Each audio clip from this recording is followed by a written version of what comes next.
اللہ اکبر اللہ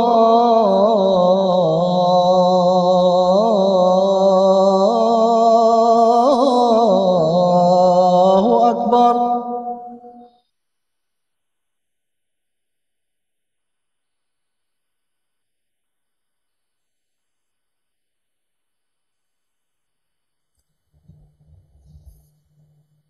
اعوذ باللہ من الشیطان الرجیم، بسم اللہ الرحمن الرحیم۔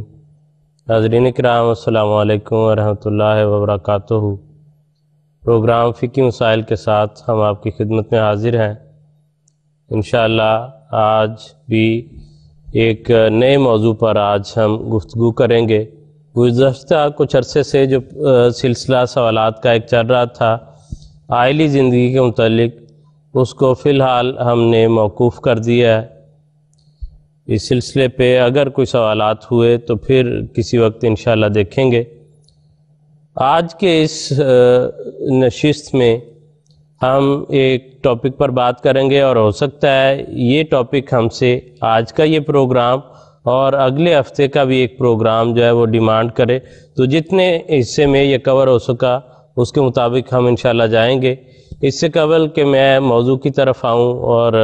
اس پر ہم بات چیت کریں، میں علماء کرام کے جو پینل ہے اس کا تعارف کروا دیتا ہوں کہ لندن اسٹوڈیوز میں مکرم محترم مولانا ظہیر احمد خان صاحب ہوں گے، اور ٹیلی فون لائن پر استاذی المکرم جناب مبشر احمد کالم صاحب مفتی سلسلہ گفتگو فرمائیں گے۔ ناظرین کرام، بعض دفعہ ایسا ہوتا ہے کہ انسان کے ارد گرد کوئی ایسی بات ہو رہی ہوتی ہے، کوئی ایسا کام ہوتا ہے، اور اتنی کثرت سے ہوتا ہے کہ بعض دفعہ دیکھنے والے کے ذہن میں یہ سوال پیدا ہوتا ہے کہ اگر سب لوگ کر رہے ہیں تو کیا یہ درست ہے، یا اگر میں نہیں کر رہا تو کوئی ٹھیک چیز میں مس تو نہیں کر رہا۔ تو اتنی کثرت کو دیکھ کے یہ سوالات جنم لیتے ہیں، لیکن اصولی بات جو کہنے والوں نے کہی ہے، یا جو بنیاد ہے کسی اصول کی، کہ اگر ایک بات کو بہت سے لوگ کر رہے ہوں تو ان کے کرنے سے وہ درست نہیں ہوتی، اور اگر کوئی بات درست ہے اور اس پر کوئی ایک بھی عمل پیرا نہ کر رہا ہو، عمل پیرا نہ ہو رہا ہو، تو اس وجہ سے وہ بات غلط نہیں ہو سکتی۔ آج کی اس نشست میں ہم ایک موضوع کے متعلق دیکھیں گے جو حالیہ دنوں میں گزرا ہے، وہ ہے شب معراج کا۔ اور اس وقت میں انسان کا ارد گرد جو ہے اس کو بہت وسعت حاصل ہو گئی ہے۔ پہلے تھا کہ گلی محلے میں، مسجد میں، بازار میں بات سن لی، وہ انسان تک پہنچی، یا کسی قریب کے گاؤں کی یا اس کے جو ہے متعلقہ علاقوں کی پہنچ گئی۔ آج کل انسان کے ارد گرد نے الیکٹرانک میڈیا، پرنٹ میڈیا کے ذریعے، انٹرنیٹ وغیرہ کی جو سیٹلائٹ کی سہولتیں ہیں اس کے ذریعے ارد گرد نے بہت وسعت اختیار کر لی۔ دنیا کے کسی دوسرے کونے میں بھی کوئی کام ہو رہا ہے، کوئی بات ہو رہی ہے، کوئی ڈسکشن ہو رہی ہے، کوئی شو چل رہا ہے، تو اسی لمحے آپ تک پہنچ رہا ہوتا ہے، آپ کے گھروں میں بیٹھے ہوئے۔ حالیہ دنوں میں جب شب معراج گزری تو اس پر بھی ٹی وی کے بہت سے چینلز ہیں جنہوں نے پروگرام پیش کیے، اور بہت کثرت سے اس کا ذکر ہوا۔ تو ہم نے یہ نشست آج کی اس لیے مخصوص کی ہے کہ ہم یہ دیکھیں کہ معراج شریف کی یا شب معراج کی حقیقت کیا ہے، اس کا صحیح شریعت کے تناظر میں اس کا کیا واقعہ ہے، اس کو منانا چاہیے، نہیں منانا چاہیے، کس رنگ میں منانا چاہیے، شریعت کیا کہتی ہے، حضور صلی اللہ علیہ وسلم نے کیا احکامات ہمیں دیے ہیں۔ تو انشاءاللہ شب معراج اور اس سے ہی ملتا جلتی ایک چیز جو ہے جو اگلے دنوں میں وہ بھی آپ کے سامنے آئے گی، یا ہو سکتا ہے جب تک یہ پروگرام آپ دیکھیں وہ گزر چکا ہو، کہ شب بارات۔ تو ان موضوعات کے متعلق آج ہم انشاءاللہ اپنے علماء کرام کے ساتھ گفتگو کریں گے، اور آپ کی خدمت میں وہ باتیں پیش کریں گے کہ حقیقی طور پر تاکہ ایک احمدی ویور کو یا جو دوسرے لوگ بھی دیکھ رہے ہوں ان کو یہ سمجھنے میں مدد مل سکے کہ یہ کیا ہے، کیوں منائی جاتی ہے، منانی چاہیے یا نہیں، یا کس رنگ میں جو منانی چاہیے، اور حضور صلی اللہ علیہ وسلم کے مقام اور مرتبہ کے لحاظ سے اس کا کیا تعلق ہے حضور صلی اللہ علیہ وسلم کی ذات سے۔ جیسا آپ سے میں سوالات کا آغاز کرنا چاہتا ہوں کہ پہلے تو آپ جو سمپل طور پر یہ بیان کر دیں ناظرین کے سمجھنے کے لیے صفر سے شروع کر کے کہ معراج یا شب معراج کیا ہے۔ بسم اللہ الرحمن الرحیم۔ معراج دراصل عربی زبان کا لفظ ہے اور اس کی ترکیب یوں ہے عرجا یا عروجو عروجن، اور اسی سے معراج بنا ہے جس کے معنی سیڑھی یا اوپر چڑھنے کے ہیں، اور اسلامی اصطلاح میں اس کو جو حضور صلی اللہ علیہ وسلم کے ایک روحانی سفر کے لیے یہ لفظ استعمال ہوتا ہے، جس میں حضور صلی اللہ علیہ وسلم کو آسمانوں کی سیر کروائی گئی۔ شب معراج کا واقعہ معراج کا جو واقعہ ہے یہ اللہ تعالیٰ نے قرآن کریم میں سورہ نجم میں بیان فرمایا ہے، اور سورہ نجم کے نزول کا زمانہ 5 نبوی ہے، یعنی نبوت کے عطا ہونے کے 5 سال بعد۔ تو یہ اصل میں حضور صلی اللہ علیہ وسلم کا وہ روحانی سفر، اور یوں کہنا چاہیے کہ حضور صلی اللہ علیہ وسلم کا نہایت لطیف کشف تھا جو آپ کو دکھایا گیا۔ اور اگر دیکھا جائے کہ ایسا لطیف کشف جس میں حضور صلی اللہ علیہ وسلم کو جو آسمانوں کی سیر کروائی گئی، اس میں اللہ تعالیٰ کے ساتھ ملاقات، اللہ تعالیٰ کا حضور صلی اللہ علیہ وسلم پر کلام نازل کرنا، اس میں سدرۃ المنتہا ایک ایسا مقام جس سے آگے انسان کی پہنچ نہ ہو، وہاں تک حضور صلی اللہ علیہ وسلم کا پہنچنا، اللہ تعالیٰ کی ذات کے ساتھ حضور صلی اللہ علیہ وسلم کا اس طرح قرب عطا ہونا کہ وہ کعبہ قوسین کی جو قرآن کریم نے اصطلاح بیان فرمائی کہ اس طرح جس طرح 2 قوسوں کا وتر ہوتا ہے اس طرح وہ ملنا، اور پھر وہاں پہ جنت کے نظارے کروائے جانا، یہ ساری وہ کیفیات ہیں جو کشفی رنگ میں حضور صلی اللہ علیہ وسلم کو اللہ تعالیٰ نے کروائیں، اور یہ کشفی ایک روحانی سفر تھا۔ حضور صلی اللہ علیہ وسلم پر معراج کے کم از کم 2 معراج کا ذکر ملتا ہے حضور صلی اللہ علیہ وسلم کی ذات اقدس کے ساتھ۔ ایک حضور صلی اللہ علیہ وسلم کو نبوت عطا ہونے کے فوراً بعد معراج ہوا، جس میں حضور صلی اللہ علیہ وسلم پر نمازوں کی فرضیت ہوئی، اور یہ نبوت کے فوراً بعد ہوا۔ اور دوسرا معراج جس طرح میں نے عرض کی کہ جس کا ذکر اللہ تعالیٰ نے سورہ نجم میں فرمایا ہے، وہ 5 نبوی سے پہلے یا 5 نبوی میں ہوا، اور اس کی تفصیل میں نے عرض کر دی۔ جہاں تک شب معراج کا تعلق ہے، چونکہ یہ واقعہ رات کے وقت اللہ تعالیٰ کو یہ کشفی نظارہ جو حضور صلی اللہ علیہ وسلم کو اللہ تعالیٰ نے دکھایا رات کے وقت ہوا، اس لیے بعض لوگوں کے نزدیک شب معراج کی بھی بہت زیادہ فضیلت ہے، لیکن کوئی ایسی ہمیں مستند احادیث سے اس طرح اس کی غیر معمولی فضیلتوں کا ذکر نہیں ملتا، اور البتہ اس میں عبادات کرنے کا اور اس قسم کا ذکر ملتا ہے حدیث میں۔ جہاں تک اس کی تاریخ کا تعلق ہے، جیسے میں نے عرض کی کہ اس کی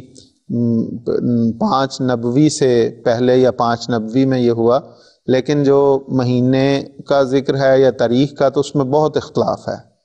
اور ایک روایت کے مطابق 27 رجب کو یہ کی رات حضور صلی اللہ علیہ وسلم کو یہ معراج ہوا۔ تو یہ ایک مختصر سا تعارف ہے، باقی تفصیلات تو پروگرام میں آگے انشاءاللہ آئیں گے۔ اس کو مرحلہ وار جو ہے اس کو ہم دیکھیں گے، اس پر ڈسکس کریں گے، اس کے مختلف پہلوؤں کی تفصیل جو ہے وہ ناظرین کے سامنے رکھنے کی کوشش کریں گے۔ کل صاحب آپ کی خدمت میں سوال یہ پیش کرنا چاہتا ہوں کہ معراج کے تعلق میں یہ بحث بھی ملتی ہے کہ ایک جو طبقہ ہے وہ اس معراج کو حضور صلی اللہ علیہ وسلم کے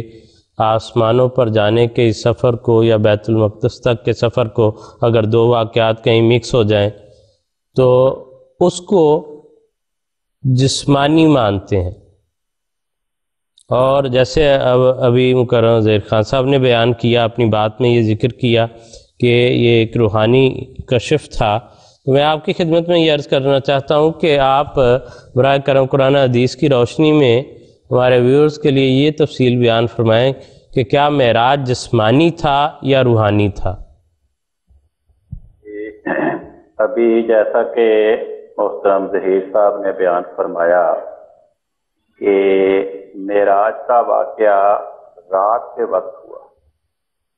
اسی لیے شب معراج کی اصطلاح بیان کی جاتی ہے۔ یہ بات قابل غور ہے کہ اگر یہ واقعہ، اگر یہ نظارہ جسمانی تھا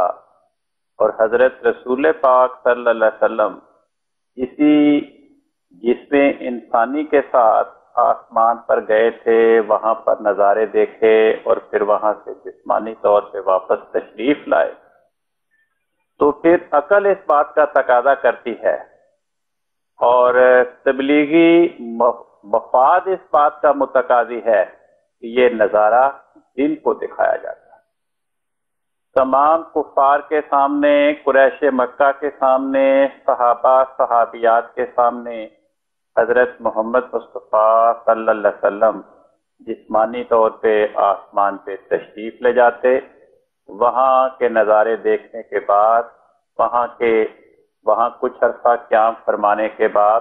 آپ جسمانی طور پہ سب کے سامنے آسمان سے دوبارہ زمین پہ تشریف لاتے، تو یہ ایک بہت بڑا نشان ہوتا قریش مکہ کے لیے،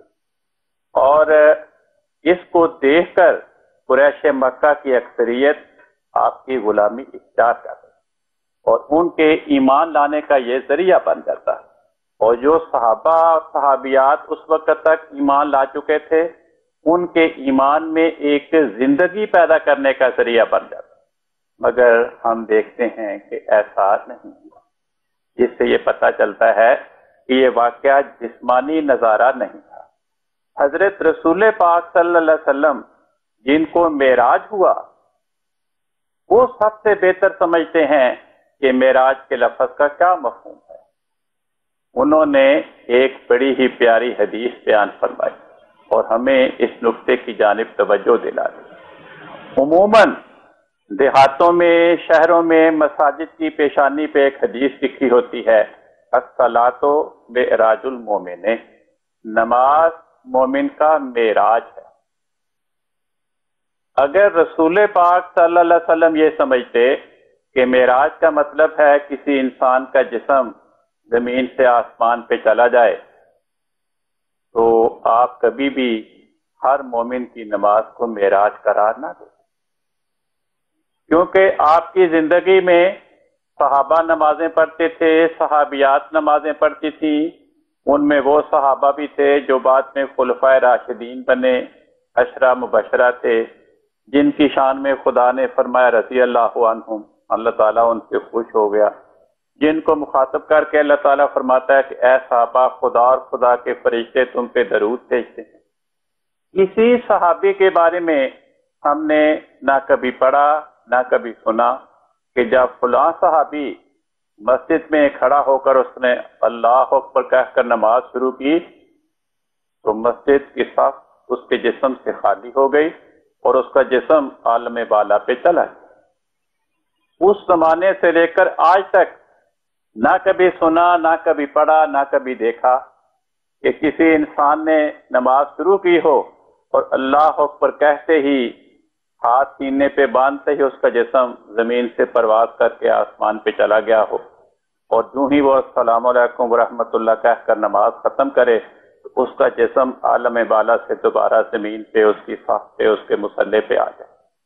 جب ایسا نہیں ہوا تو آپ نے ہر مومن کی نماز کو معراج قرار دے کر ہمیں یہ سمجھا دیا کہ معراج کا مطلب کسی انسان کے جسم کا عالم بالا پہ جانا نہیں، بلکہ کسی انسان کا روحانی طور پر عالم بالا پہ جانا ہے۔ پھر جو واقعات احادیث میں بیان ہوئے ان پہ جب غور کرتے ہیں تو وہ بھی ہمیں اس بات کی رہنمائی فرماتے ہیں کہ یہ واقعات جسمانی نظارے نہیں تھے بلکہ روحانی نظارے۔ احادیث معراج میں ایک بات یہ بیان ہوئی ہے کہ حضور صلی اللہ علیہ وسلم فرماتے ہیں 3 فرشتے آئے، انہوں نے میرا سینہ چاک کیا ان کے پاس سونے کا ایک تھال تھا جس میں حکمت یعنی عقل اور دانائی بھری ہوئی. وہ اس سونے کے تھال میں جتنی بھی عقل تھی ساری کی ساری انہوں نے میرے سینے میں ڈال کر سینے کو دوبارہ سی دیا. اب یہ بات قابل غور ہے. سونے کا تھال آیا اور کہیں ذکر نہیں کہ وہ فرشتے سونے کے تھال کو واپس لے گئے. آپ نے وہ سونے کا تھال نہ کفار کو دکھایا کہ یہ سونے کا تھال آسمانوں سے آیا ہے، کیونکہ ظاہر ہے کہ جو سونے کا تھال آسمان سے آئے گا وہ یا خدا نے بنایا یا کسی فرشتے نے بنایا. وہ انسانوں کے بنے ہوئے تھالوں سے یقیناً بہت حیرت انگیز ہوگا، مگر وہ تھال نہ آپ نے کسی کافر کو دکھایا، نہ اپنی زوجہ محترمہ کو دکھایا، نہ اپنی بیٹیوں کو دکھایا، نہ صحابہ صحابیات کو دکھایا. پھر دوسری بات یہاں پہ یہ قابل غور ہے کہ تھالوں میں کیا چیز بھری جاتی ہے. تھالوں میں ہمیشہ مادی اور جسمانی چیز رکھتی ہے. تو تھال تو برتن کا نام ہے. حکمت اور دانائی کسی جسمانی کا چیز کا نام نہیں ہے، کسی مادی چیز کا نام نہیں کہ اسے کسی تھال میں کسی برتن میں رکھا جائے اور پھر سینہ چاک کر کے سینے میں ساری کی ساری ڈال دی جائے. تو یہ اگر حکمت اور دانائی اس رات متمثل ہوئی تھی جسمانی طور پر اور وہ سونے کے تھال میں رکھی گئی تو پتہ چلا یہ سارا نظارہ روحانی تھا، کشفی تھا، مادی اور جسمانی نظارہ نہیں تھا. پھر احادیث معراج میں یہ لکھا ہے کہ آپ نے ایک گڑیا دیکھی. جبریل نے کہا کہ آپ اس کی جانب متوجہ نہ ہوں، آگے چلتے.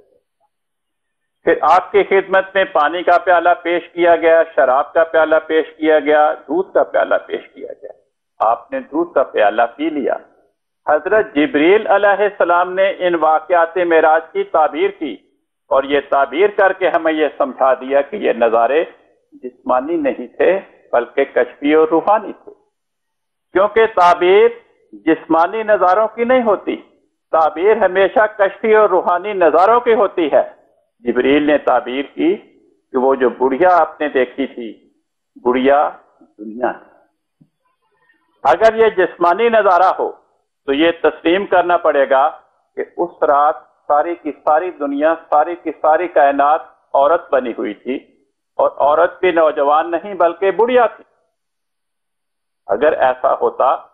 تو آپ کفار کے سامنے اسی بات کو اپنی نبوت کی سچائی کی دلیل کے طور پہ پیش فرماتے کہ دیکھو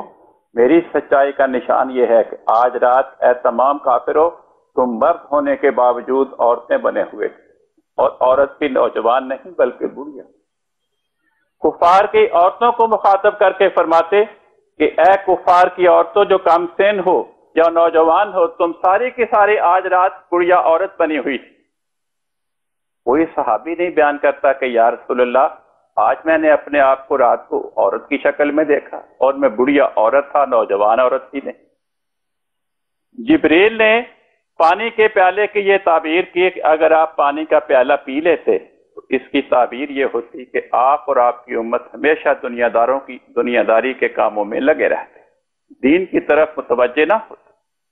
اگر آپ شراب کا پیالہ پی لیتے تو اس کی تعبیر یہ ہوتی کہ آپ اور آپ کی امت بے حیائی کے کاموں میں مشغول ہو جاتے. مگر آپ نے دودھ کا پیالہ پی لیا جو فطری غذا ہے، اس لیے آپ نے فطرت کو اخذ کیا، فطرت کا کام کیا. لہذا اس کی تعبیر یہ ہے کہ آپ اور آپ کے حقیقی متبعین ہمیشہ دین فطرت پہ قائم ہیں. اب یہ ان واقعات کے ان نظاروں کی تعبیر یہ اس امر کا اعلان ہے کہ جبریل بھی آپ کو بتا رہا ہے اور آپ ان واقعات کی تعبیر امت کو سنا کر یہ سمجھا رہے ہیں کہ یہ واقعات جسمانی نظارے نہیں تھے، کشفی اور روحانی نظارے تھے. ایک اور بات، جبریل آپ نے وہاں پر آسمانوں میں بہت سی مخلوقات دیکھی، بڑا اجتہام تھا. آپ نے پوچھا جبریل یہ کون ہے؟ جبریل نے کہا یہ موسیٰ کی امت ہے. آپ نے فرمایا اچھا، میں سمجھتا تھا شاید میری امت ہے. جبریل نے کہا آپ دوسری جانب دیکھیں تو بڑی مخلوقات. پھر جبریل نے کہا اس طرف دیکھیں، اس طرف بھی بڑی مخلوقات تھی. آپ نے پوچھا یہ کون ہیں؟ جبریل نے جواب دیا کہ یا رسول اللہ یہ آپ کی امت کے افراد ہیں. اب اس جملے پہ غور فرمائیں ناظرین، یہ جملہ کیا بتاتا ہے کہ شب معراج میں صرف رسول پاک صلی اللہ علیہ وسلم تنہا ہی آسمانوں پہ نہیں گئے، بلکہ آپ کی امت بھی آسمان پہ گئی ہوئی۔ جس طرح آپ کی امت آسمانوں پہ گئی، اسی طرح امت کا نبی محمد مصطفیٰ صلی اللہ علیہ وسلم آسمانوں پہ گیا۔ تو امت کی اکثریت اس وقت پیدا ہی نہیں ہوئی، اور جو امت کے افراد اس وقت موجود تھے مکہ معظمہ میں، وہ بھی نہیں کہتے کہ آج رات ہم آسمان پہ گئے۔ یہ واقعہ بتاتا ہے کہ امت بھی اور امت کا نبی حضرت محمد مصطفیٰ صلی اللہ علیہ وسلم بھی شب معراج میں آسمانوں پہ جسمانی طور پر نہیں گئے تھے، بلکہ کشفی اور روحانی طور پر گئے تھے۔ حضرت بلال کو مخاطب کر کے آپ نے فرمایا کہ اے بلال، تجھ میں کیا خوبی ہے کہ میں آسمانوں میں جہاں جہاں بھی جاتا تھا تیرے قدموں کی آہٹ مجھے وہیں ساتھ ساتھ سنائی دیتی تھی۔ اب اس بات پہ غور فرمائیں، اگر یہ واقعہ مادی اور جسمانی نظارہ ہوتا تو شب معراج میں معراج کا واقعہ ہوا، رات کو تو حضرت بلال سو رہے تھے، ان کے قدموں کی آہٹ کہاں جانی تھی؟ اور اگر فرض کریں وہ جاگ رہے تھے، انہوں نے کوئی بڑے کیلوں والے فوجی بوٹ تو نہیں پہن رکھے تھے، وہ زور زور سے دھپ دھپ زمین پہ مارتے تھے، اس کی آواز جاتی تھی۔ اور اگر فرض کریں وہ زور زور سے اتنے بوٹ مار رہے ہوں،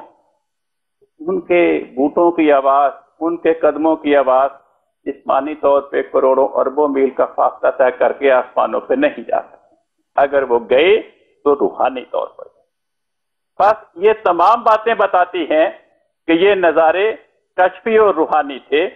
کہ حضرت بلال کے قدموں کی آواز روحانی طور پر تو زمین سے آسمانوں پہ جا سکتی ہے، جسمانی طور پہ اتنا فاصلہ وہ طے نہیں کر سکتی۔ اس قسم کے نظارے حضرت ابراہیم علیہ السلام کے بارے میں اللہ تعالیٰ قرآن کریم میں فرماتا ہے وَكَذَلِكَ نُرِي إِبْرَاهِيمَ مَلَكُوتَ السَّمَاوَاتِ وَالْأَرْضِ، اسی طرح ہم نے حضرت ابراہیم کو آسمانوں کی اور زمین کی بادشاہت دکھائی۔ اگر بادشاہت دکھانے سے مراد یہ ہے کہ چاند دیکھا، سورج دیکھا، ستارے دیکھے، وہ تو سارے ہی دیکھتے ہیں، کافر بھی دیکھتے ہیں، مومن بھی دیکھتے ہیں، نیک بھی دیکھتے ہیں، برے بھی دیکھتے ہیں، تو ان پہ کیا احسان ہوا؟ دراصل مراد یہ تھا کہ جس طرح ہم نے حضرت محمد مصطفیٰ صلی اللہ علیہ وسلم کو آسمانوں کی بادشاہت کے کشفی نظارے دکھائے، اسی طرح ہم نے آپ کی جد امجد حضرت ابراہیم علیہ السلام کو بھی آسمانی دنیا کے نظارے کشفی اور روحانی طور پر دکھائے۔ تو یہ میں نے مختصر سی حقیقت اس بات کی بیان کر۔ بہت شکریہ، جزاکم اللہ حسن الجزا، کہ مختلف واقعاتی رنگ سے بھی اور دوسرے قرآن اور حدیث کی روح سے بعض جو نکات تھے وہ بھی بیان کر کے آپ نے اس کی وضاحت فرما دی ہے۔ حضرین کرام، اگلے سوال پر چلیں گے۔ اسی بحث میں، اسی موضوع میں اگلا سوال جو ہے، زیر خان صاحب آپ نے بات کرتے ہوئے یہ ذکر فرمایا کہ دو معراج کا ذکر ملتا ہے، تو اگر ہم معین طور پر جب کتابوں میں دیکھتے ہیں، تفسیر میں، احادیث میں، تو ایک واقعہ کو بیان کیا جاتا ہے واقعہ معراج کے طور پر، اور ایک واقعہ اسراء کے طور پر۔ تو آپ سے یہ گزارش ہے کہ واقعہ اسراء کی تفصیل بھی اگر آپ اس کی تاریخ کے لحاظ سے کہ کب ہوا اور اس کی تفصیل جو ہے وہ بیان فرما دیا جائے۔ میں نے جیسے عرض کی تھی کہ حضور صلی اللہ علیہ وسلم کو دو معراج کروائے گئے، ایک اس کا میں نے ذکر کر دیا تھا کہ نبوت ملنے کے ساتھ ہی، اور معراج کا لفظ جب آئے گا تو وہ استعمال ہوتا ہے آسمانوں کی سیر، اور جس کا محترم کالوں صاحب نے بھی ذکر کیا کہ حضور صلی اللہ علیہ وسلم نے فرمایا کہ اس طرح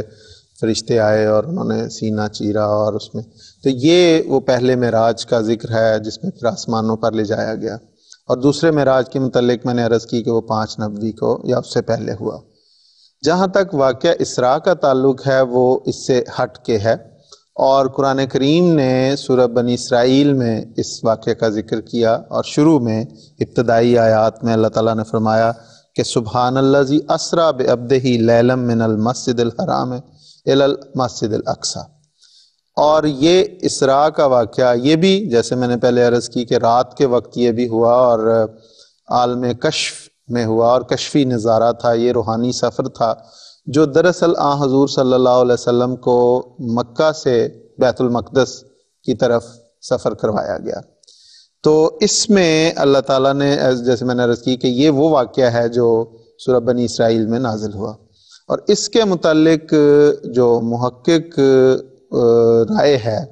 تحقیق شدہ جو امر ہے وہ یہ ہے کہ یہ 11 یا 12 نبوی میں ہوا، یعنی حضور صلی اللہ علیہ وسلم کی نبوت عطا ہونے سے 11 یا 12 سال بعد، اور ہجرت مدینہ سے قریباً 6 مہینے یا 1 سال پہلے یہ واقعہ ہوا۔ دراصل اس میں عجیب بات ہے کہ جو معراج کے واقعات ملتے ہیں اور جو اسراء کے واقعات ملتے ہیں، اس میں بہت ساری چیزیں ایسی ہیں جو ملتی جلتی ہیں، مثلاً جنت و دوزخ کے نظارے، اور اسی طرح انبیاء سے ملاقات، اور اللہ تعالیٰ سے ملاقات، یعنی اللہ تعالیٰ سے کلام کا نازل ہونا۔ اسی طرح سواری کا ذکر ہے کہ براق جو ایک خاص قسم کا سواری تھی، جو ایک روحانی سواری تھی جسے حضرت جبرائیل لے کے آئے۔ تو یہ ساری وہ باتیں ہیں جو دونوں میں مشترک ہیں، اور ایک میں حضور صلی اللہ علیہ وسلم آسمان پر تشریف لے کے گئے روحانی طور پہ، اور ایک میں حضور صلی اللہ علیہ وسلم کو مکہ سے بیت المقدس یروشلم کی سیر کروائی گئی۔ اور چونکہ یہ دونوں واقعات رات کے وقت ہوئے، اور رات کے سفر کے لیے اسراء کا لفظ استعمال ہوتا ہے، تو اس لیے بعض راویوں نے ان واقعات کی بنا پہ اس نام کی وجہ سے اس کو مکس کیا۔ تو یہ دراصل الگ واقعہ ہے جو اسراء کا واقعہ ہے، اور اس کے متعلق یہ ہے کہ جیسے میں نے عرض کی کہ اس میں بھی اختلافات ہیں، بعض کہتے ہیں ربیع الاول میں یہ ہوا، بعض کہتے ہیں ربیع الثانی میں ہوا، بعض نے اسے رجب میں کہا، بعض نے اسے شعبان میں کہا، اور جہاں تک تاریخ کا تعلق ہے تو بعض کہتے ہیں کہ یہ 17 ربیع الاول کو یہ اسراء کا واقعہ ہوا۔ اور اس میں دراصل حضور صلی اللہ علیہ وسلم کو اللہ تعالیٰ نے یہ آپ پر ظاہر فرمایا کہ اب یہاں سے آپ کی ہجرت ہے، ہجرت کی اس میں پیشگوئی کی گئی تھی۔ اور جہاں تک مسجد اقصیٰ کا تعلق ہے تو اگر ہم لفظ مسجد اقصیٰ کو دیکھیں تو یہ تو دراصل حضور صلی اللہ علیہ وسلم کے بعد حضرت عمر رضی اللہ تعالیٰ عنہ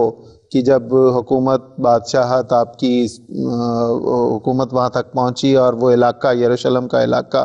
حضرت عمر کے زیر تسلط آیا، آپ کی خلافت میں اسلامی زیر تسلط آیا، تو اس وقت وہ مسجد اقصیٰ بنائی گئی۔ ورنہ اس میں دراصل حضور صلی اللہ علیہ وسلم کو یہ ایک خوشخبری دی گئی تھی کہ اب یہاں سے ایک ایسے علاقے کی طرف سفر اختیار کیا جائے گا، ہجرت ہوگی، جہاں پہ پھر مسجد نبوی کی بنیاد رکھی جائے گی، اور اللہ تعالیٰ مسجد نبوی اور اس علاقے کو اتنی شہرت اور اتنی عزت اور اتنا وقار عطا کرے گا جو یروشلم میں واقعہ جو بیت المقدس ہے اس سے بڑھ کر وہ عزت و وقار عطا ہوگا۔ ایک تو اس میں یہ تھی۔ دوسرا اس میں ایک خاص بات یہ تھی کہ انبیاء کے ساتھ حضور صلی اللہ علیہ وسلم کی ملاقات، اور پھر انبیاء کی حضور صلی اللہ علیہ وسلم کا امامت کروانا، نماز پڑھانا ان کو۔ اس میں اللہ تعالیٰ نے حضور صلی اللہ علیہ وسلم کو یہ خوشخبری دی کہ اب عربوں سے نکل کر غیر قوموں میں بھی اسلام داخل ہوگا، اور پہلے انبیاء کی امتوں کے لوگ بھی اس عالمگیر جو دین ہے اس میں شامل ہوں گے۔ تو اور تیسری اس میں یہ تھی کہ اگر اس کو ظاہری طور پہ بھی لیا جائے، ظاہر سے مراد یہ ہے کہ بیت المقدس کو اگر ظاہری طور پہ لیا جائے کہ ہم بیت المقدس کو ہی لیں، تو اس میں یہ تھا اشارہ کہ آئندہ وقتوں میں اللہ تعالیٰ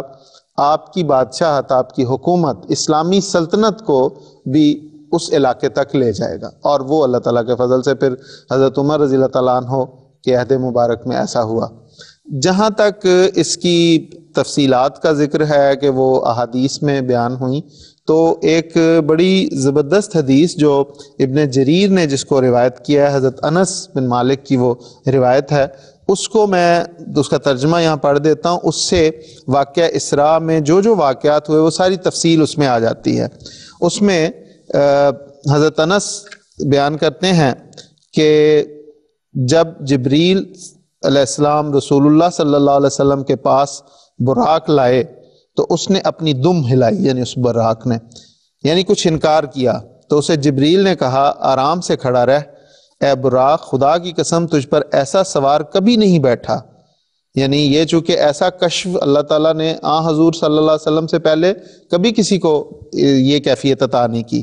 تب رسول اللہ صلی اللہ علیہ وسلم اس پر چڑھ کر روانہ ہوئے تو راستے میں کیا دیکھتے ہیں کہ ایک بڑھیا راستے کی ایک جانب کھڑی ہے، تو آپ نے کہا اے جبریل یہ کون ہے؟ تو جبریل نے کہا چلیے چلیے اے محمد صلی اللہ علیہ وسلم، یعنی موسیٰ کی طرح سوال کرنے سے منع کیا۔ یہ حضرت مسلم اور رضی اللہ تعالیٰ عنہ تفسیر کبیر میں اس کا ترجمہ فرما رہے ہیں اور ساتھ ساتھ جو